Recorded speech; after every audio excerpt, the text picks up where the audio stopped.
Hello, এই কই তুই? এই তুই বলে জোহরের নামাজ পড়িয়া হেরবার বলে তুই চার দোকানে হাইন্দা বলে তুই চা খাও, আয় চা বিস্কুট খাও। তুই রোজা মাংস কা, আয় খারা। আজকে তোর কপালে দুঃখ আছে, তুই যা কি শুরু করছো। হ্যাঁ আজকে আয়, বাড়িতে আয়, দেখা মোহনে তোর আইস।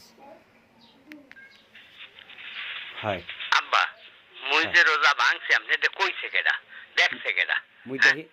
মুই রোজা ভাঙছি কেউ তো দেখে নাই। এই হয় হয় মুই হ্যাঁ বুঝি আপনি আন্দাজে আন্দাজে কথা কন। মুই আন্দাজে কথা কই। মসজিদে যাই নামাজ পড়িয়েছি না, তো হ্যাঁ তোর দেখছে কেডা মুই চার ধরনের বই বই চা বিস্কুট খাইছি। আরিফপে দেখছে আরিফপে। রোজা দিন মিথ্যা কথা কম না, মুই ভুলে খাইয়া লাইছিলাম। ভুলে খাইলে রোজা ভাঙে না ভাঙে না, তুমি চার দোকানে হাইন্দা চা খাবা হেতে রোজা ভাঙবে না। তুমি এরম হাতিস পাইছো কই? ভুলে খাবা, তোমার খাওয়া মনে। আচ্ছা